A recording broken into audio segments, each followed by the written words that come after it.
Namaskaram Sadhguru. Why are we so afraid of death? See, right now, why there is so much fear is the substance of your life is only in your clothes, your jewels, your education, a few people that you gathered around you.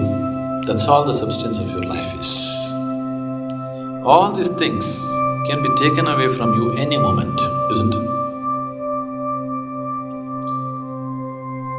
This is the only thing which is giving you solidity.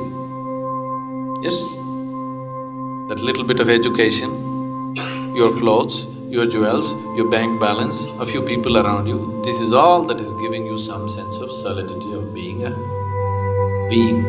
This is not a being, this is a patch-up job. So, with such petty blocks, when you build a building, naturally you should be very worried when it'll collapse. Now, instead of using a stone block for this column, if I use the twig, definitely I'll be always worried when it'll collapse on my head, isn't it? Isn't it so? That's your worry, that's your fear, because you're trying to build your life with twigs, not with solid material, not with reality, with illusory things. Always you will live in fear, there is no other way to live. There is simply… if you're living in a house which is supported by twigs, being afraid that it'll collapse on your head is very natural, isn't it? That's all that's happened to you.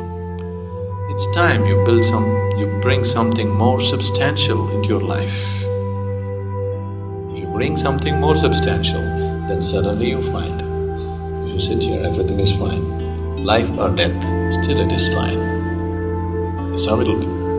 A very beautiful story. Buddha, on the last day of his life, he always had a breakfast of rice gruel in the morning. And after this breakfast was over, he always met the monks who were around him. And every day he said, if you have a question, you ask. This went on for 40 years. 40 years of his enlightened life. Every day after breakfast, he spoke.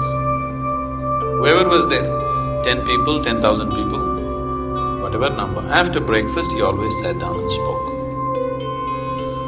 So on the last day of his life, he knows this is the last day.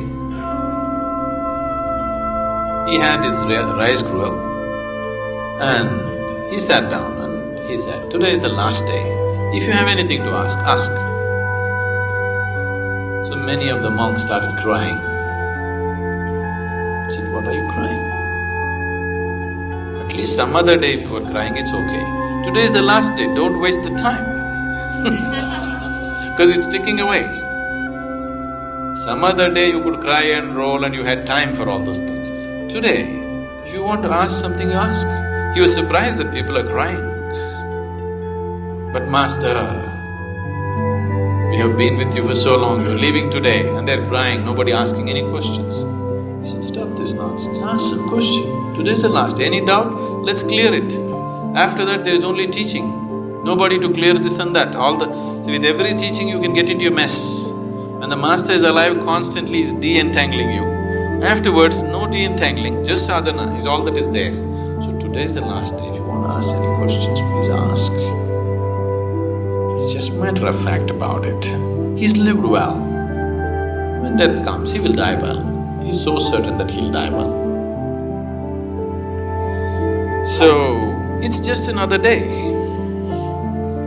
One day you took on the body, another day you walked about with the body, another day you leave the body. You make a big issue out of it, simply because you have a keyhole vision of life.